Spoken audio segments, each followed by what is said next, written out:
Taylor Hayes stood in the dimly lighted living room of her spacious Los Angeles estate, her arms securely crossed over her chest. Years of emotional turmoil pressed down on her, and a flood of memories swirled through her head. Across the room, Brooke Logan perched on the edge of a luxurious velvet sofa, nervously tugging a strand of blonde hair. The air between them was dense with tension, not directed at each other, but at Ridge Forrester, the man who had served as the axis of their lives for decades. Taylor and Brooke have been fighting for Ridge's affections for years. The charismatic fashion designer, with his chiseled jaw and penetrating eyes, had a way of making both women feel as if they were the only ones in his world for a minute. But such times didn't last. Ridge's uncertainty, promises, and brief commitments had left both women heartbroken, beaten by his inability to choose, remain, and be faithful. Tonight, however, something had changed. The veil had lifted, and the reality about Ridge could no longer be ignored. It had begun earlier that day at Forrester Creations, Ridge's fashion company, where he served as creative director. Taylor had been by to discuss a charity event she was organizing, hoping to gain Ridge's support for a mental health initiative that was near to her heart. She found him in his office, hunched over a sketch pad, his forehead wrinkled with concentration. The sight of him, so familiar, triggered something in her, a combination of nostalgia and longing. But as she approached, she overheard a chat that was not intended for her ears. Ridge was on the phone, his voice low and personal, telling the person on the other end that things would be different this time. Taylor froze, her heart sinking. She recognized that tone. She had heard it 1,000 times before, directed at herself, Brooke, and many others. The tone was that of a man who believed his own lies. She did not confront him then. Instead, she sneaked out of the office and phoned Brooke. They hadn't spoken in months, their friendship frayed by years of conflict, but Taylor knew Brooke would understand. They gathered at Taylor's house that evening, and as they sat together, the pieces of Ridge's newest treachery began to come together. Brooke's eyes were red-rimmed, and her typical composure had been replaced with raw vulnerability. "I saw him with her," she explained, barely above a whisper. "At the cafe on Melrose. He didn't realize I was there. He was with Quinn and Taylor." The name Quinn Fuller hung in the air like poison.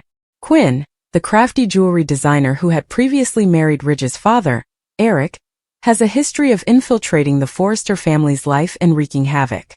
Brooke continued, her voice quivering with rage and hurt.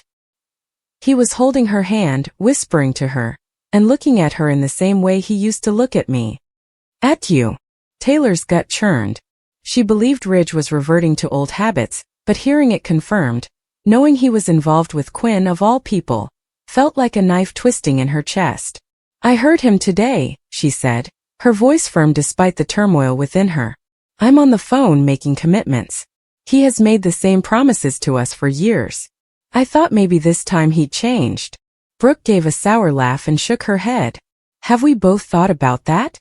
How many times have we told ourselves he's finally figured it out? That he's willing to commit, to stop pitting us against each other?" Taylor nodded, her jaw tightened. She recalled the innumerable evenings she'd spent repeating Ridge's words, his apologies and pledges of love. She'd been naive to believe them, that a man so absorbed by his own needs could ever truly change. She was a psychiatrist, trained to see through manipulation and grasp the nuances of the human heart, but she had repeatedly allowed Ridge to blind her. Brooke, with her fierce independence and unwavering optimism, had fallen into the same trap. The two women sat silently for a minute, the weight of their shared history falling on them. They had been adversaries, allies, confidants, and rivals, all because of the same man. However, tonight was different. There was no animosity or blame thrown at one another. Instead, there was a calm understanding, a knowledge that they had both fallen victim to Ridge's charm, his incapacity to be honest with himself or others. "I'm done," Brooke announced abruptly, her voice hard. "I'm done allowing him to do this to me. To us. He doesn't get to pull us back whenever he wants." Taylor met her stare, her determination stiffening. "You're correct. We have given him too much power. We've allowed him to define our worth and lives for far too long." The words felt like a liberation, a breaking of chains they had no idea were confining them. Taylor regarded Brooke for the first time as a partner in the fight for freedom, rather than an adversary. They had both adored Ridge, but that love had come at a cost, one they were no longer prepared to bear. The next morning they met again, this time at a modest coffee shop away from the sparkle of Forrester creations. Over hot mugs of coffee, they began to piece together Ridge's behavioral patterns. It was not just Quinn.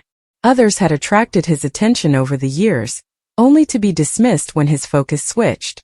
Ridge wasn't vicious in the same sense that a true villain would be. He was worse.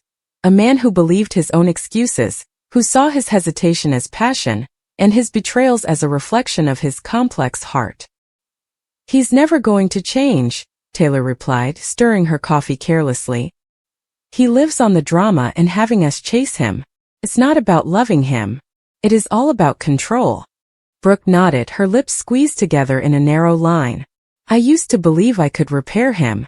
That if I loved him enough, he'd notice me, truly see me, and stay. But he does not want to be fixed. He wants to keep us both hanging on, waiting for his decision." The realization was simultaneously sad and empowering.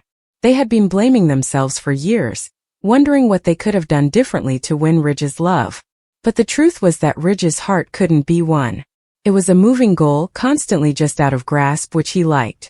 They spent the remainder of the morning scheming, not for spite, but out of necessity.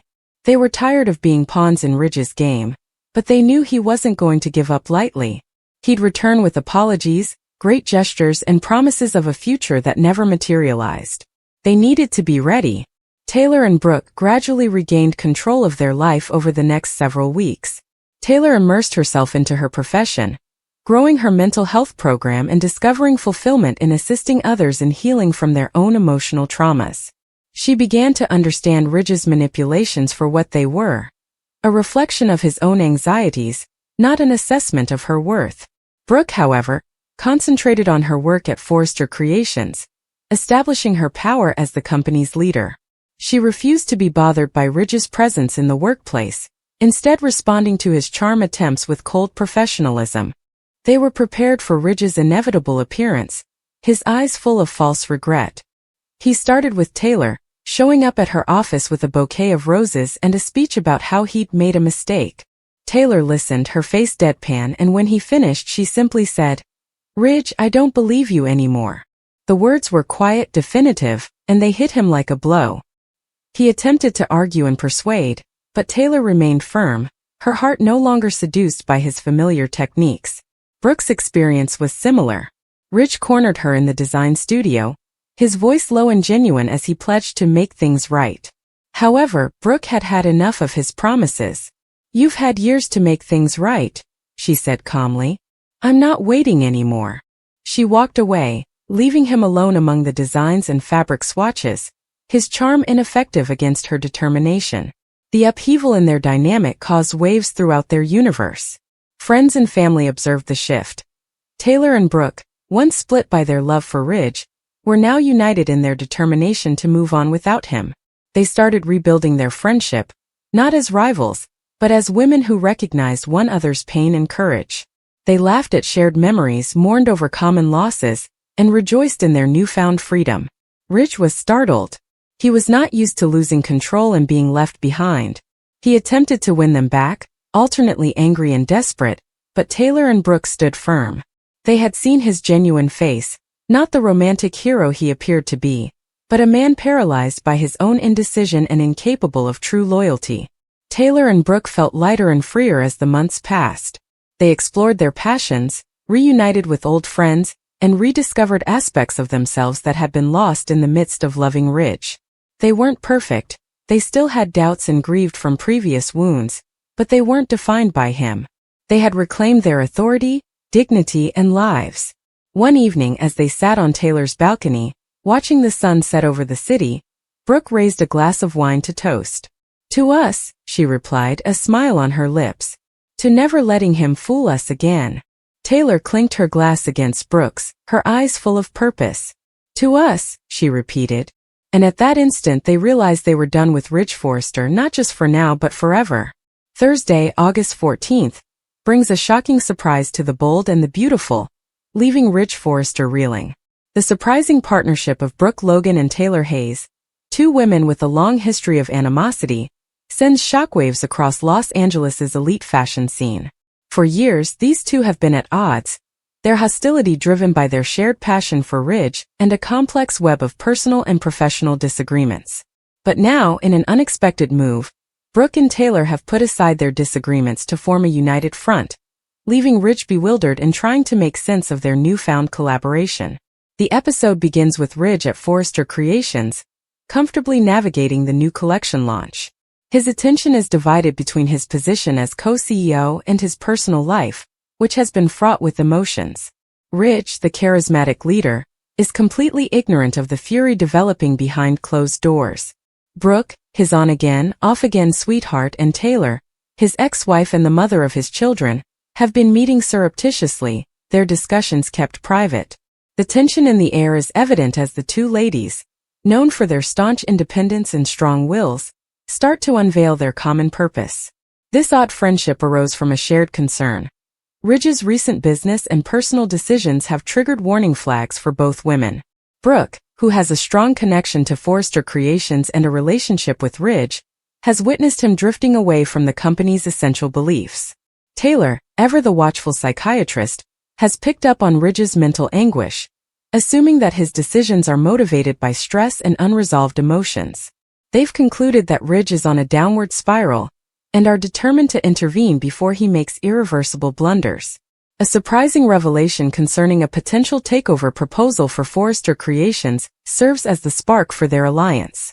A competing fashion house, run by a crafty new individual, has been surreptitiously purchasing stock, threatening to disrupt the corporation. Brooke, with her financial acumen, uncovers the conspiracy through her industry ties, while Taylor's corporate connections supply crucial information about the players involved. Recognizing that neither can face this challenge alone, they decide to team up, uniting their resources and power to defend the Forrester legacy. The episode culminates in a dramatic showdown in Forrester Creations' boardroom, when Brooke and Taylor declare their alliance public. Ridge, expecting a typical meeting, goes in to discover the two women standing together, presenting a united face. Their strategy is audacious. They propose a comprehensive counteroffensive to prevent the takeover, including rallying loyal investors and leveraging their own stock in the company. Ridge's immediate reaction is one of bewilderment, his gaze shifting between Brooke and Taylor as he tries to absorb their teamwork. For a man who is used to being the focus of attention, often as a source of contention, this moment is strange. Brooke takes the lead, her voice steady yet fierce as she explains the stakes. She reminds Ridge of the labor, sweat, and tears that went into establishing Forrester Creations, underlining that this is about more than just business. It's about family. Taylor, with her calm and controlled approach, balances Brooke's energy and provides a psychological viewpoint. She observes that Ridge's recent behavior implies that he has been overwhelmed, possibly making judgments that are inconsistent with his core ideals. Together, they urge him to take a step back and let them handle the problem. The emotional impact of the scene is heightened by the history between these three characters. Brooke and Taylor's rivalry has defined much of the show's plot, with both women competing for Ridge's heart over the years. Their history is rife with betrayals, heartache, and fierce competitiveness, making their decision to collaborate all the more compelling. The viewer is given to flashbacks of pivotal moments, Brooke and Ridge's emotional reunions, Taylor's quiet strength as she raised their children, and the several times they've disagreed over Ridge. These memories highlight the significance of their decision to set aside personal grudges for a bigger cause. Ridge's reaction consists of disbelief, pride, and discomfort. He is moved by their compassion, but disturbed by the suggestion that he is losing control. As a man who takes pleasure in his leadership, the idea of Brooke and Taylor intervening to save him stings. Nonetheless, he cannot deny the strength of their case or the evidence of a takeover threat. The episode expertly balances Ridge's internal conflict with the exterior action, keeping viewers guessing whether he'll accept or reject their help. Meanwhile, the impact of this partnership is felt throughout the Forrester and Logan families. Ridge and Taylor's daughter Steffi is taken aback by her mother's decision to work alongside Brooke, whom she has long regarded as a competition. Steffi's own position at Forrester Creations is jeopardized, and she wonders if this collaboration will alter the power dynamics within the company. Brooke's daughter Hope is likewise startled, but sees an opportunity to increase her own power, causing friction between her and Steffi. The younger generation's reactions offer an extra element of intrigue, laying the groundwork for future confrontations. As the story unfolds, Brooke and Taylor's partnership displays their complementary abilities. Brooke's bold, take-charge attitude complements Taylor's analytical mind, and their relationship shifts from a ceasefire to a genuine partnership. They plot late into the night, poring over financial statistics and devising schemes to outmaneuver their competitors. The two actresses' chemistry is palpable, with moments of levity and tenderness that humanize their larger-than-life roles. A particularly moving sequence depicts them having a rare moment of mutual respect, realizing the sorrow they have caused each other, but choosing to move forward. The episode does not minimize Ridge's emotional stakes. As he observes Brooke and Taylor working together, he is forced to confront his own flaws. Has he made poor decisions? Is he really at risk of losing the company and the people he cares about? To help the viewer comprehend Ridge's angst, the writers effectively weave in tiny allusions from his history, such as his troubles with combining family and career. By the end of the episode, Ridge has made a tentative decision to trust Brooke and Taylor, but his uncertainty implies that this tale is far from over. The episode ends on a cliffhanger, promising more drama to come. As Brooke and Taylor complete their strategy, a mysterious stranger watches from the shadows, implying that the takeover bid is only the beginning. Is the new player a friend or foe? And how will Ridge deal with this new reality, in which the two most significant women in his life are working together?